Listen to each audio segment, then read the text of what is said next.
پیش، لیکن آپ 100 سال پہلے چلے جائیں تو کم ہو جائیں گے، اس سے 100 سال پہلے چلے جائیں تو اور کم ہو جائیں گے، جاتے جاتے جاتے جاتے آدم علیہ السلام تک جب پہنچیں گے تو آپ کو صرف آدم علیہ السلام نظر آئیں گے۔ تو ایک آدم علیہ السلام سے حضرت حوا کی پیدائش ہوئی، پھر ان سے یہ تمام انسان پھیلے۔ تو آج جتنے عرب انسان ہیں وہ سب کے سب حضرت آدم علیہ السلام اور سیدہ حوا رضی اللہ تعالی عنہ کی اولاد میں سے ہیں۔ پھر اس کے بعد فرمایا کہ اپنے زیر کفالت یتیموں کے مال کو اپنے مال کے ساتھ ملا کر نہ کھاؤ، یہ بہت بڑا گناہ ہے۔ اسی طرح اپنے خراب مال کو یتیم کے اچھے مال سے تبدیل نہ کرو، یہاں پر یہ بھی فرمایا۔ اور پھر اس کے ساتھ ساتھ یہاں پر دیکھیں آیت نمبر 2 میں وَآتُوا الْيَتَامَى أَمْوَالَهُمْ وَلَا تَتَبَدَّلُوا الْخَبِيثَ بِالطَّيِّبِ وَلَا تَأْكُلُوا أَمْوَالَهُمْ إِلَىٰ أَمْوَالِكُمْ إِنَّهُ كَانَ حُوبًا كَبِيرًا۔ اور یتیموں کو ان کے مال دو اور ستھرے کے بدلے گندہ نہ لو، اور ان کے مال اپنے مالوں میں ملا کر نہ کھا جاؤ، بے شک یہ بہت بڑا گناہ ہے۔ پھر اس طرح یہ بھی فرمایا کہ اگلی آیت میں کہ اگرچہ بوقت ضرورت ایک سے زیادہ 4 تک شادیوں کی اجازت تو ہے، لیکن ازواج کے درمیان عدل کی کڑی شرط کے ساتھ یہ موجود ہے کہ عدل کی کڑی شرط ہے۔ اور پھر زیر کفالت یتیموں کے حوالے سے فرمایا، اب جیسے یہ آیت کریمہ ہے نکاح کے حوالے سے کہ وَإِنْ خِفْتُمْ فَانْكِحُوا مَا طَابَ لَكُم مِّنَ النِّسَاءِ مَثْنَىٰ وَثُلَاثَ وَرُبَاعَ۔ تو یہاں پر 4 تک شادیاں کرنے کی اجازت ہے، لیکن عدل کی کڑی شرائط کے ساتھ۔ اگر عدل نہیں کریں گے تو گناہگار ہوں گے۔ یہاں تک کہ حدیث پاک میں ہے کہ ایک شخص جس نے 2 نکاح کیے ہوں گے اور عدل نہیں کیا ہوگا تو اللہ تبارک و تعالیٰ کی بارگاہ میں اس طرح حاضر ہوگا روز قیامت کہ اس کی ایک جانب فالج زدہ ہوگی، یعنی کھڑا نہیں ہو پائے گا۔ تو جہاں پر اجازت ہے تو وہاں پر کڑی شرائط بھی ہیں۔ زیر کفالت یتیموں کے حوالے سے فرمائیں کہ اگر وہ اپنے مال کی حفاظت کا شعور نہیں رکھتے تو ان کے سرپرست کو چاہیے کہ ان کے مال کی حفاظت کرے، ان کی ضروریات کی کفالت کرے اور ان سے حسن سلوک کرے۔ یتیم کا مال اس وقت اس کے سپرد کرو جب وہ بالغ اور عقل مند ہو جائیں۔ اس اندیشے سے یتیم کا مال جلدی جلدی ہڑپ نہ کرو کہ وہ بالغ ہو کر اپنے مال کا مطالبہ کرے گا، اور جب یتیم کا مال اس کے حوالے کرو تو احتیاطاً گواہ مقرر کر لو۔ قرآن کریم نے یہ بھی بتایا کہ یتیم کا سرپرست اگر غنی ہو تو اپنی ذات اور ضروریات پر یتیم کے مال کو خرچ نہ کرے، اور وہ فقیر ہے تو صرف بقدر ضرورت اپنے اوپر خرچ کر سکتا ہے۔ نمبر 1 آیت نمبر 2 میں یہ فرمایا کہ ان کے مالوں کے ساتھ اپنا مال نہ ملاؤ، تمہارے مال میں ان کا مال ملے گا تو تمہارا مال ظاہر ہے کہ تم نے ناحق لیا ہے تو یہ تمہارے لیے گند ہے، یہ تمہارے لیے ناپاک ہے۔ پھر اس کے ساتھ اگلی آیات میں یہ بھی فرمایا آیت نمبر 5 میں وَلَا تُؤْتُوا السُّفَهَاءَ أَمْوَالَكُمُ الَّتِي جَعَلَ اللَّهُ لَكُمْ قِيَامًا وَارْزُقُوهُمْ فِيهَا وَاكْسُوهُمْ وَقُولُوا لَهُمْ قَوْلًا مَّعْرُوفًا۔ اور بے عقلوں کو ان کے مال نہ دو جو تمہارے پاس ہیں، جن کو اللہ نے تمہاری بسر اوقات کیا ہے، اور انہیں اس میں سے کھلاؤ اور پہناؤ اور ان سے اچھی بات کہو، یتیموں کو ان سے اچھی بات کہو۔ یہاں پر یہ بات فرمایا کہ کوئی یتیم کسی کا باپ مر جائے اور وہ چچا کی یا کسی کی کفالت میں آ جائے تو بعض اوقات اگر وہ مالدار ہوگا تو اکثر یہ ہوتا تھا زمانہ جاہلیت میں بھی کہ اس کے مالوں پر قبضہ کر لیا جاتا تھا۔ جب وہ بڑا ہوتا اور وہ کہتا میرا مال کہاں ہے تو کہتے ہیں تمہارا مال تم پر خرچ ہو گیا ہے، تو رب تعالیٰ نے سختی سے اس کو منع فرمایا۔ اور پھر اس کے بعد یہ بھی فرمایا کہ یتیموں کو آزماتے رہو، یعنی جب وہ بڑے ہو جائیں یہاں تک کہ وہ نکاح کے قابل ہوں تو اگر ان کی سمجھ ٹھیک ہے تو ان کے مال ان کے سپرد کر دو اور انہیں نہ کھاؤ حد سے بڑھ کر۔ اس کا مطلب یہ ہے کہ جو امیر ہے اور اس کی کفالت میں اس کا رشتہ دار یتیم ہے تو اگر امیر ہے تو پھر اپنی ذات سے کھلائے۔ حضور نبی کریم علیہ السلام نے فرمایا کہ جو یتیم کے سر پر محبت کے ساتھ ہاتھ رکھے تو اس کے سر پر جتنے بال ہوتے ہیں اللہ تعالیٰ ان بالوں کی تعداد کے برابر اس ہاتھ رکھنے والے کے گناہوں کی بخشش فرماتا ہے۔ اور فرمایا کہ بہترین گھر وہ ہے کہ جس میں یتیم ہو اور اس کے ساتھ اچھا سلوک کیا جائے۔ تو اگر مالدار ہے تو اسے اپنی طرف سے اس کی خدمت کرنی چاہیے، اور مالدار نہیں ہے تو بقدر ضرورت اس کے لیے لے سکتا ہے، اور جب وہ بڑا ہو جائے تو سارا حساب کتاب پھر اس کے سامنے رکھے کہ بھائی یہ میرے پاس کچھ نہیں تھا، میں نے تیری پرورش کی ہے، کچھ اپنے اوپر بھی خرچ کیا ہے تو وہ بھی بتا دے، اور یہ باقی میں نے آپ پر خرچ کیا ہے، تاکہ کسی قسم کا ابہام نہ رہے اور کسی قسم کا اندیشہ یعنی انگلی نہ اٹھے کہ تم نے یتیم کا مال کھایا ہے۔ اور پھر اس میں یہ بھی فرمایا نا کہ جو یتیم کا مال اس طرح جو ہے وہ ہڑپ کر جاتے ہیں تو گویا کہ وہ جو ہے وہ اپنے پیٹوں میں جہنم کی آگ بھرتے ہیں۔ یہ آیت نمبر 10 میں اللہ تبارک و تعالیٰ نے بڑے واضح انداز میں فرمایا کہ ان الذین یاکلون اموال الیتامی ظلما انما یاکلون فی بطونہم نارا وسیصلون سعیرا، کہ جو یتیم کا مال بطور ظلم کھا لیتے ہیں تو گویا کہ وہ اپنے پیٹوں میں آگ بھر رہے ہیں، اور ان قریب انہیں بھڑکتی آگ میں دکایا جائے گا۔ پھر اس کے بعد اب بیان ہے خاص طور پر وراثت کا۔ آیت نمبر 8 میں فرمایا کہ وَإِذَا حَضَرَ الْقِسْمَةَ أُولُو الْقُرْبَى وَالْيَتَامَى وَالْمَسَاكِينَ فَارْزُقُوهُمْ مِنْهُ وَقُولُوا لَهُمْ قَوْلًا مَعْرُوفًا۔ اگر بانٹتے وقت، وراثت بانٹتے وقت کوئی غریب آ جائے، یتیم آ جائے، مسکین آ جائے تو منہ نہ بگاڑو، انہیں کچھ نہ کچھ دے کے رخصت کرو، بھلے حق بنتا ہے نہ بنتا ہو، کچھ نہ کچھ دو، نہیں دے سکتے تو منہ نہ بگاڑو اور اچھے طریقے سے رخصت کرو۔ تو یہاں پر یہ حکم دیا گیا، مطلب بہتر یہ ہے کہ کوئی اگر آ جائے تو اسے دے دیا جائے۔ اب سورہ بقرہ کی آیت نمبر 180 ہے، اس میں بیان ہے کہ کتب علیکم اذا حضر احدکم الموت ان ترک خیرا الوصیہ للوالدین والاقربین بالمعروف حقا علی المتقین۔ اس میں یہ حکم تھا کہ جب کسی کی موت آ جائے، یعنی موت آ رہی ہو، تو اسے چاہیے کہ اپنے والدین کے لیے، رشتہ داروں کے لیے وصیت کر جائے، یہ اس کے لیے ضروری ہے۔ اب وہ جو آیت تھی اس میں کیا تھا کہ وصیت کر جائے والدین کے لیے، رشتہ داروں کے لیے۔ اب آیت نمبر 11 اور 12 سورہ نساء، ان دونوں آیات کے حکم سے اس کا حکم منسوخ ہے۔ اب وصیت نہیں کی جائے گی، کیوں کہ اللہ تبارک و تعالیٰ نے جن جن کو حصہ دینا ہے ان کے تمام احکامات بیان فرما دی ہیں۔ میں یہاں پر کچھ چیزیں آپ کو سمجھاؤں۔ نمبر 1 کہ جب کسی کا انتقال ہو جائے، اس کے جتنے بھی ورثاء ہیں اور اب جمع ہو جائے، اور وراثت میں دیر نہیں کرنی چاہیے، اس کو بانٹ دینا چاہیے تاکہ حقدار کو اس کا حق پہنچے۔ مرحوم کی یا مرحومہ کی جتنی بھی چیزیں ہیں، چاہے وہ کیش ہے، رقم ہے، بون ہے، کوئی جائیداد ہے، پروپرٹی ہے، ساری چیزیں، رسی کا ٹکڑا بھی ہے نا، وہ بھی۔ وہ ہوتا کیا ہے کہ باپ کے پاس کچھ مال تھا اور کہیں اس سے رکھا ہوا تھا اور بیمار تھا، جب انتقال ہوا تو ایک بیٹا سامنے آ جاتا ہے کہ یہ مجھے دیا ہے۔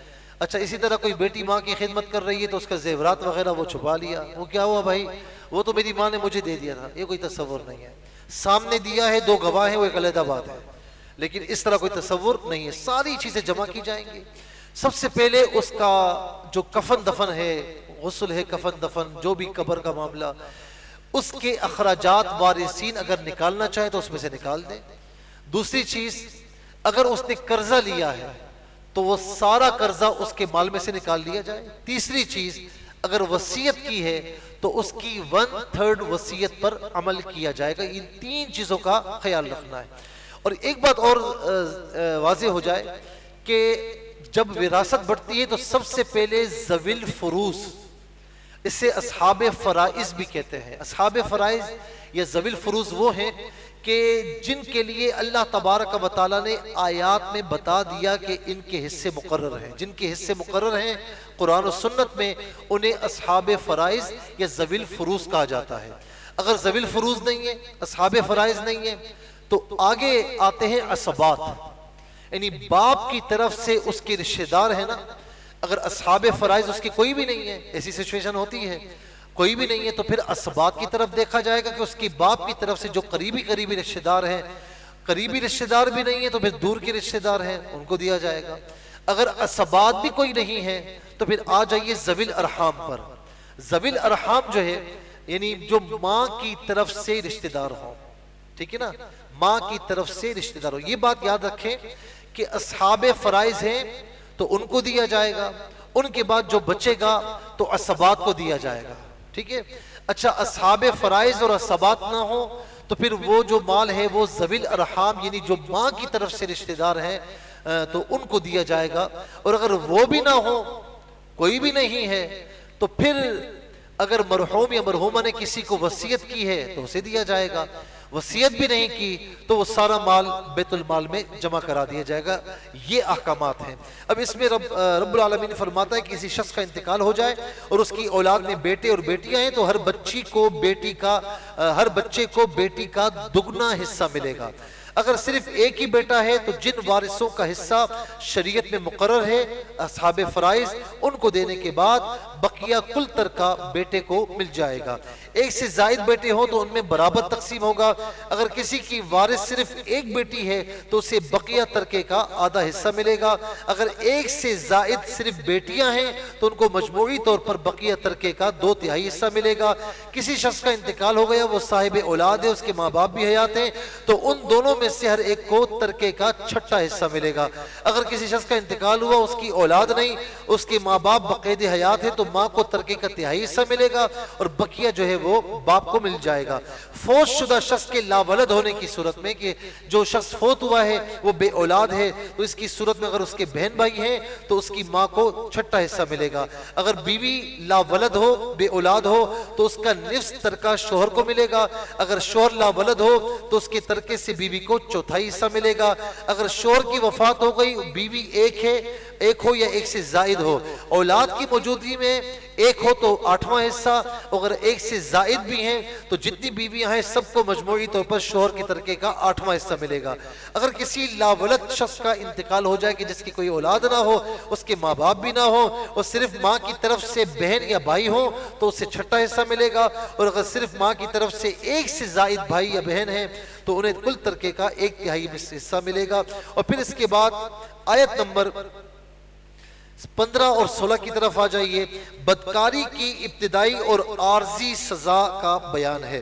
آیت نمبر 15 میں اللہ رب العالمین نے کیا فرمایا، ذرا اس بات کو دیکھ لیجئے کہ وَاللَّاتِي يَأْتِينَ الْفَاحِشَةَ مِن نِّسَائِكُمْ فَاسْتَشْهِدُوا عَلَيْهِنَّ أَرْبَعَةً مِّنكُمْ فَإِنْ شَهِدُوا فَامْسِكُوهُنَّ فِي الْبُيُوتِ حَتَّى يَتَوَفَّاهُنَّ الْمَوْتُ أَوْ يَجْعَلَ اللَّهُ لَهُنَّ سَبِيلًا۔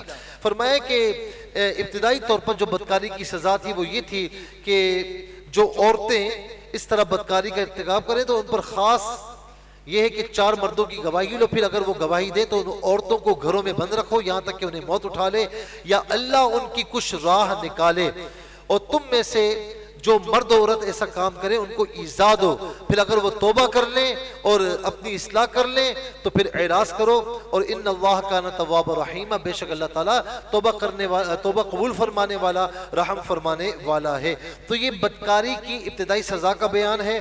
سورہ نور میں مستقل سزا کا ذکر ہے جو کہ انشاءاللہ آگے آئے گی، اس کے لیے 4 گواہوں کی بھی کڑی شرط لگا دی گئی۔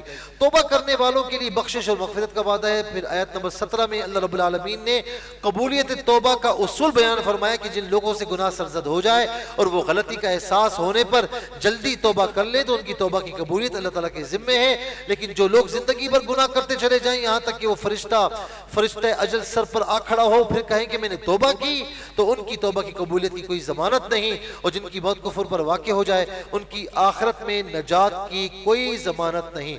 یہاں پر آپ دیکھیں آیت نمبر 17 میں فرمایا کہ انما التوبۃ علی اللہ للذین یعملون السوء، وہ توبہ جس کا قبول کرنا اللہ نے اپنے فضل سے لازم کر لیا ہے وہ ان کی ہے جو نادانی سے برائی کر بیٹھیں پھر تھوڑی دیر میں توبہ کر لیں، ایسوں پر اللہ اپنی رحمت سے رجوع فرماتا ہے اور اللہ علم و حکمت والا ہے۔ پھر اگلی آیت نمبر 18 میں فرمایا کہ وہ جو توبہ اور وہ توبہ ان کی نہیں جو گناہوں میں لگے رہتے ہیں یہاں تک کہ موت آ جائے تو کہتے ہیں کہ اب میں نے توبہ کی، اب ان کی توبہ قبول نہیں ہوگی۔ جب موت کے آثار ظاہر ہو جائیں اور اس پر مرتب ہو جائے تو اب پھر توبہ قبول نہیں ہوتی، موت سے پہلے اس کے آثار سے پہلے توبہ کی جائے تو وہ قبول ہو جاتی ہے۔ پھر آیت نمبر 20 میں ارشاد ہوا کہ بیوی کا مقررہ مہر خواہ کم ہو یا زیادہ ادا کرنے چاہیے، تو اس بات کی خاص طور پر یہاں پر اللہ رب العالمین نے دوبارہ تاکید فرمائی کہ بیوی کا جو مہر مقرر کیا ہے تو انہیں جو ہے وہ چاہے وہ کم ہو زیادہ ہو تو انہیں دینا چاہیے۔ اور پھر اس میں ایک چیز اور بھی بیان ہوئی آیت نمبر 19 میں کہ فَإِن كَرِهْتُمُوهُنَّ فَعَسَىٰ أَن تَكْرَهُوا شَيْئًا وَيَجْعَلَ اللَّهُ فِيهِ خَيْرًا كَثِيرًا۔ فرمایا کہ اگر تم شادی کے بعد بیوی کی صورت یا کوئی عادت اگر ناپسند آئے، اب ہو چکی ہے نا، تو فرمایا کہ اس کی برائیوں کی طرف نہ دیکھو، اب اس کی اچھائیوں کی طرف دیکھو۔ اور یہاں بڑے واضح انداز میں بیان فرمایا کہ تمہیں کوئی چیز پسند نہیں آئی تو قریب ہے کہ کوئی چیز تمہیں ناپسند ہو اور اللہ تعالیٰ اس میں بھلائی رکھ دے اور تمہیں خیر کثیر مل جائے۔ تو اللہ رب العالمین تو ہر شے پر قادر ہے۔ بعض اوقات بیوی اچھی عادت کی نہیں ہوتی یا بیوی من کو نہیں بھاتی، لیکن کیا پتہ اللہ تبارک و تعالیٰ اس سے تمہیں اچھی اولاد عطا فرما دے جو تمہاری نیک نامی کا سبب بن جائے۔ کیا پتہ اس بیوی کی وجہ سے اللہ رب العالمین تمہارے رزق میں فراخی فرما دے۔ تو یہاں پر حکم یہ دیا جا رہا ہے، تعلیم یہ دی جا رہی ہے کہ شادی سے پہلے دیکھ لو اور پسند ناپسند کا معاملہ اسی وقت کر لو، لیکن جب شادی ہو جائے تو پھر خواہ کوئی بات پسند نہ بھی آئے تو تانے نہ دو، اللہ کی رضا پر راضی رہو، ہو سکتا ہے کہ اللہ رب العالمین اس میں تمہارے لیے خیر کثیر رکھ دے۔ پھر اس کے بعد آگے چل کر اللہ رب العالمین نے یہاں پر جو آیت نمبر 23 ہے، حرمت علیکم امہاتکم و بناتکم، یہاں پر اللہ رب العالمین نے وہ قرابت دار عورتوں کا بیان فرمایا کہ جن سے نکاح حرام ہے، جن سے نکاح حرام ہے۔ اب یہاں پر فرمایا کہ یعنی ماں سے نکاح حرام ہے، اس میں دادی، نانی اور اس سے اوپر کی تمام جدات شامل ہیں۔ اسی طریقے سے اس کی سگی ماں نہیں ہے لیکن باپ نے شادی کی، دوسری شادی کی، تو اب اس سے بھی ہمیشہ کے لیے نکاح حرام ہے، ٹھیک ہے نا۔ بنت یعنی بیٹی، اس میں جو سلبی لڑکی ہے، پوتی ہے، نواسی ہے، نیچے تک سب داخل ہے۔ البتہ منہ بولی بیٹی اور لے پالک اس میں شامل نہیں ہے، بشرطے کہ حرمت کا کوئی اور سبب نہ ہو، ٹھیک ہے نا۔ تو بیٹی یا بیٹا، یہ دونوں کے دونوں، یعنی بیٹی سے نکاح حرام، بیٹے سے نکاح حرام، یعنی بیٹی سے نکاح باپ کا حرام اور بیٹے سے نکاح ماں کا ہمیشہ کے لیے حرام۔ پھر اس میں جتنے بھی پوتے نواسے نواسی سب شامل ہیں۔ اخوات بہنیں، اس میں حقیقی بہنیں بھی شامل ہیں، علاتی بہنیں بھی شامل ہیں، اخیافی بہنیں بھی شامل ہیں۔ حقیقی بہن کہ ماں اور باپ دونوں ایک ہیں، ٹھیک ہے نا، وہ حقیقی بہن کہلائے گی۔ باپ کی طرف سے جو بہن ہوگی اسے علاتی کہتے ہیں، اور ماں کی طرف سے بہن ہے تو اسے اخیافی کہیں گے۔ اور اس کے بعد ان تمام سے نکاح حرام ہے۔ عمات، پھوپیاں، باپ کی حقیقی بہن یا علاتی باپ شریک بہن ہو یا اخیافی ماں شریک ہو، وہ سب اس میں شامل ہیں۔ خالات، جتنی بھی خالائیں ہیں، والدہ کی حقیقی، علاتی یعنی والدہ کی حقیقی بہنیں، باپ شریک بہنیں، ماں شریک بہنیں، وہ سب کی سب اس میں شامل ہیں۔ بنات الاخ، بتیجیاں، بھائی کی بیٹیاں، تو فرمایا کہ حقیقی، علاتی، اخیافی ہر قسم کے بھائیوں کی بیٹیوں سے نکاح حرام ہے۔ پھر فرمایا کہ بنات الاخت، بھانجیاں، بہن کی بیٹیاں، وہ بھی چاہے حقیقی ہوں، باپ شریک ہوں، ماں شریک ہوں، ہر قسم کی بہنوں کی بیٹیوں سے نکاح حرام ہے۔ پھر اس کے علاوہ فرمایا کہ ساس یعنی بیویوں کی مائیں اور صرف مائیں نہیں، پھر فرمایا کہ ان کی دادیاں، نانیاں خواہ کتنے ہی اوپر درجے کی ہوں تو ان سے بھی نکاح حرام ہو جاتا ہے۔ منکوحہ بیوی، جس کے ساتھ فزیکل ریلیشن قائم ہو چکا ہے، ٹھیک ہے نا، یعنی ایک شخص نے شادی کی اور اس عورت کی کسی اور سے بیٹی تھی۔ اس بات کو ذرا سنیے گا، یہ بڑا ایک حساس مسئلہ ہے۔ کسی مرد نے عورت سے شادی کی اور اس عورت کی کسی اور شوہر سے بیٹی تھی، اب اس شوہر کا انتقال ہوا یا اسے طلاق دے دی، عدت گزارنے کے بعد اس نے نکاح کیا۔ اب اس جو بیوی ہے جس کا کہیں اور سے اس کی بیٹی ہے، اب اس بیوی کے شوہر کا اس بیٹی سے نکاح ہو سکتا ہے یا نہیں؟ اس کی دو صورتیں ہیں۔ نمبر ایک کہ اس بیوی سے اگر تعلق، فزیکل ریلیشن قائم کر چکا ہے تو اب ہمیشہ کے لیے اس بیوی کی بیٹی سے نکاح حرام ہو گیا۔ لیکن اگر نکاح ہوا تھا، رخصتی نہیں ہوئی، فزیکل ریلیشن قائم نہیں ہوا اور اس سے پہلے طلاق دے دی، تو اب اس کی بیٹی سے نکاح کر سکتا ہے۔ تو یہ دو صورتیں تھی، دونوں میں نے آپ کو بتا دی۔ پھر اس کے بعد اپنی فرمایا کہ نسلی بیٹوں کی بیویوں کے ساتھ نکاح ہمیشہ کے لیے حرام، اس میں بہو، پوتے کی بیوی، نواسے کی بیوی، جتنے بھی نیچے درجے تک لیتے جائیں سب حرام ہے۔ کسی بھی شخص کے لیے بیک وقت دو بہنوں سے نکاح کرنا حرام ہے۔ اگر بیوی کو طلاق دے دے تو عدت گزارنے کے بعد اس کی دوسری بہن سے نکاح کیا جا سکتا ہے، عدت کے اندر بھی نہیں کیا جا سکتا۔ اسی طرح ایسی دو خواتین کو بھی بیک وقت نکاح میں رکھنا حرام ہے کہ اگر ان میں سے ایک کو مرد فرض کر لیا جائے تو ان کا آپس میں نکاح جائز نہ ہو۔ جیسے مثال کے طور پر پھوپھی اور بھتیجی ہے، خالہ اور بھانجی ہے، ٹھیک ہے نا؟ اب پھوپھی بھتیجی میں سے ایک کو مرد تصور کر لیں تو ان کا آپس میں نکاح ہو سکتا ہے؟ نہیں ہو سکتا۔ تو ایسی دو خواتین کو بھی ایک نکاح میں رکھنا جائز نہیں ہے، ایک ساتھ رکھنا جائز نہیں ہے۔ اسی طریقے سے خالہ اور بھانجی، اب خالہ اور بھانجی میں سے ایک کو مرد تصور کریں تو کیا ان کا آپس میں نکاح ہو سکتا ہے؟ نہیں ہو سکتا۔ تو اسی لیے ایسی دو خواتین کہ اگر ان میں سے ایک کو مرد تصور کیا جائے اور ان کا آپس میں نکاح جائز نہ ہو تو ایسی خواتین کو بھی بیک وقت نکاح میں رکھنا حرام ہے۔ اس آیت مبارکہ میں اس مسئلے کو جمع بین الاختین یعنی دو بہنوں کو بیک وقت نکاح میں جمع کرنے سے تعبیر فرمایا۔ جس طرح نسبی رشتے سے دو بہنوں کو بیک وقت نکاح میں جمع کرنا حرام ہے، اسی طرح رضاعی بہنوں کو بھی بیک وقت نکاح میں جمع کرنا حرام ہے۔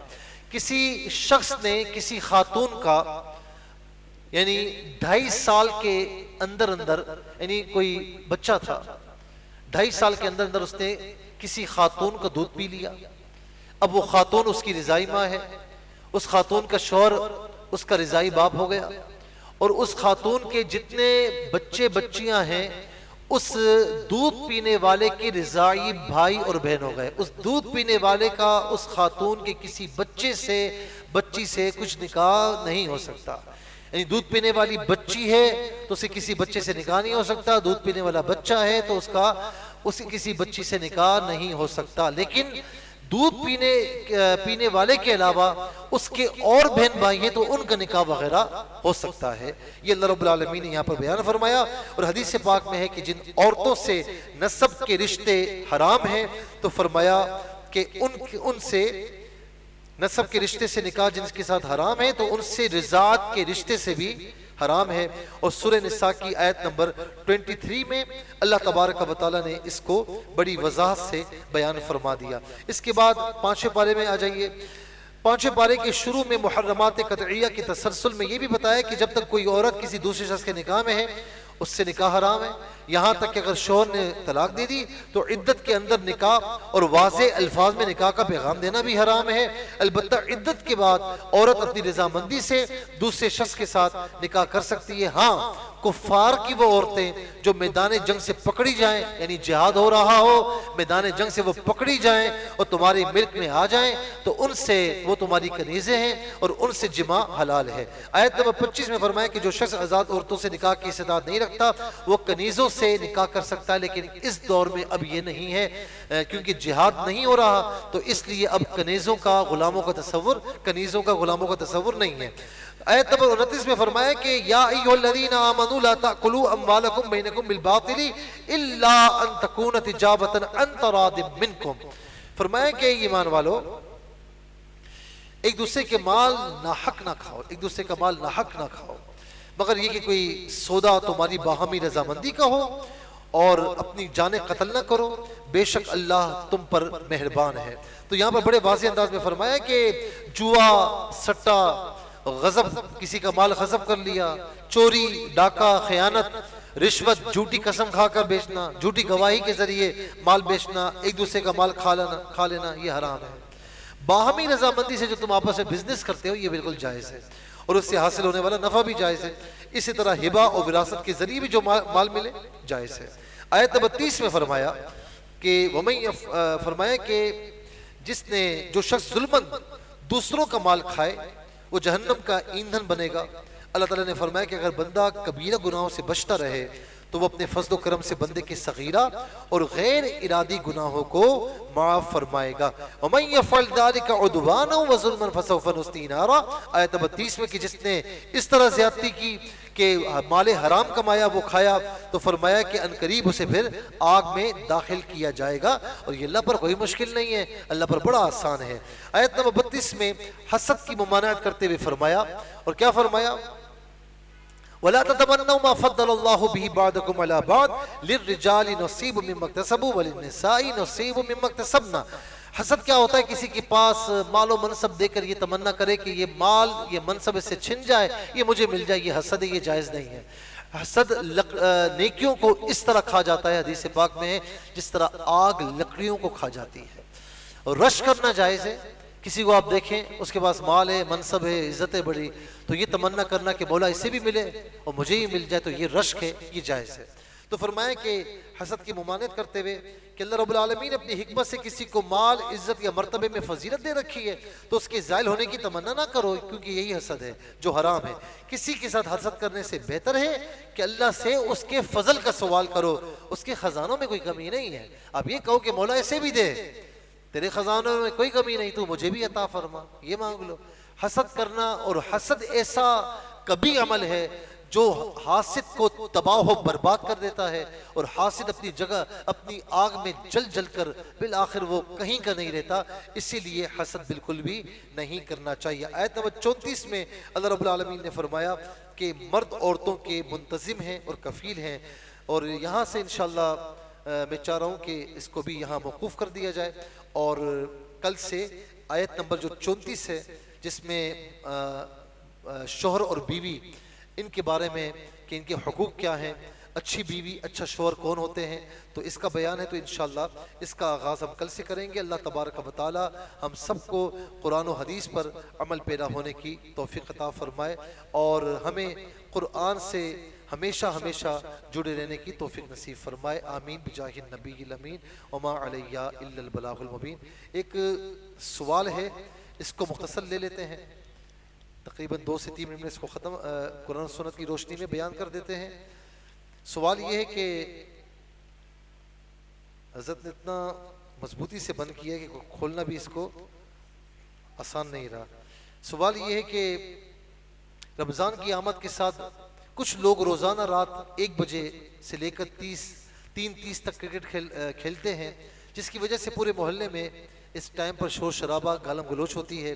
اس شور شرابے کی وجہ سے محلے میں موجود مختلف امراض میں مبتلا مریض، اسکول جانے والے وہ بچے جن کے اسکول رمضان میں بند نہیں ہوئے، آفیسز جانے والے جو ہے وہ خواتین حضرات، ٹیچرز وغیرہ بہت ہی زیادہ پریشان ہوتے ہیں۔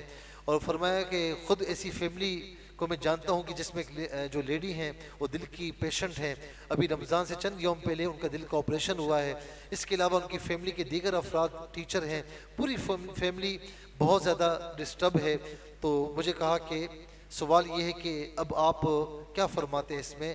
یاد رکھیں کہ اسلام میں حقوق العباد کا بڑا خیال ہے، حق العبد کا بڑا خیال رکھا گیا ہے، اور یہ بات یاد رکھیں، اپنے پلے سے باندھ لیں۔ میرے نبی علیہ السلام نے فرمایا کہ پڑوسی کے بارے میں جبرائیل علیہ السلام نے آ کر مجھے اتنی تاکید فرمائی کہ مجھے ایسا محسوس ہوا کہ کہیں پڑوسی کو وراثت میں حصے دار تو نہیں بنایا جا رہا، اتنی تاکید فرمایا کہ اذا قال جیرانک انت محسن فانت محسن واذا قال جیرانک انت مسیء فانت مسیء۔ تیرا پڑوسی تیرے بارے میں کہے کہ تو اچھا ہے تو تو اچھا ہے، تیرا پڑوسی تیرے بارے میں کہے کہ تو برا ہے تو سمجھ جاتا کہ تو برا ہے۔ تو یہ جو کرکٹ کھیلتے ہیں، اچھا میں یہ کہتا ہوں کہ رمضان کی راتیں آپ کو کرکٹ کھیلنے کے لیے ملی ہیں، ارے رمضان کی راتیں تو جو ہے وہ اللہ تعالیٰ کی یاد میں گزارنی چاہیے۔ یہ تو گولڈن اپرچونٹیز ہمارے پاس ہیں، ہم ہر رات اپنے لیے شب قدر بنائیں، ہر رات میں اللہ تعالیٰ کی اطاعت کریں، قرآن کریم کی تلاوت کریں، ہر رات تہجد پڑھیں، ہونا تو یہ چاہیے۔ تو کسی طور پر بھی ایسے اوقات کو ایسی راتوں کو کرکٹ میں گزارنا نہیں چاہیے، اب گناہ کے مرتکب ہو جائیں گے۔ پھر دوسری بات کہ آپ کے کھیلنے سے پڑوسی گلی میں ایک ہلہ گلہ مچا ہوا ہے، جو بیچارے اچھا آپ کو تو کچھ کام ہی نہیں ہے، صبح کہیں جانا ہی نہیں ہے، سحری کے بعد الٹا پڑھ کے سو جانا ہے، پتہ نہیں روزہ بھی رکھنا ہے یا نہیں رکھنا، ٹھیک ہے نا، اور جو بیچارے روزے دار ہیں جنہیں صبح کاموں پر جانا ہے آپ ان کو پریشان کر رہے ہیں، یعنی 1 سے لے کر 3:30 تک تو ٹائم کیا بچا پھر سونے کا، تو یہ تو بالکل منع ہے۔ اس میں کسی پڑوسی کو یا گلی والوں کو یا محلے والوں کو تکلیف ہو تو یہ تو بالکل منع ہے، ایسا کرنے والا گناہگار ہوگا۔ خدا نہ خواستہ عام دنوں میں بھی کہیں کھیلنا ہے نا تو تو آپ گلیوں کا انتخاب نہ کریں، آپ میدانوں کا انتخاب کریں۔ اگر آپ کو پریکٹس کرنی ہے، کچھ ورزش کرنی ہے، کچھ کھیلنا ہے، تو آپ ایسی جگہ جا کر کھیلیں کہ جہاں پر لوگ پریشان نہ ہوں۔ تو گلی محلے میں تو ویسے بھی اجازت نہیں دی جا سکتی کہ وہاں پر شور شرابہ ہے۔ محلے میں کتنے لوگ بیمار ہوتے ہیں، کتنے ہارٹ پیشنٹس ہوتے ہیں، کتنوں کی شوگر ہائی ہوتی ہے، بی پی ہائی ہوتا ہے۔ اچھا وہ سو رہے ہوتے ہیں نا، کوئی ذرا سی آواز آئے اور نیند خراب ہو جائے، طبیعت خراب ہو جاتی ہے ان کی۔ تو لہٰذا میں ایسے نوجوانوں سے گزارش کروں گا کہ خدا کے واسطے کھیلنا ہے اور اوقات میں بھی تو کہیں اور جائیں، کہیں اور کھیلیں، کہیں میدان میں کھیلیں۔ ان راتوں میں تو آپ لغویات میں اور لہو میں یا کھیل کود میں پڑیں گے تو اس کی تو ممانعت ہے۔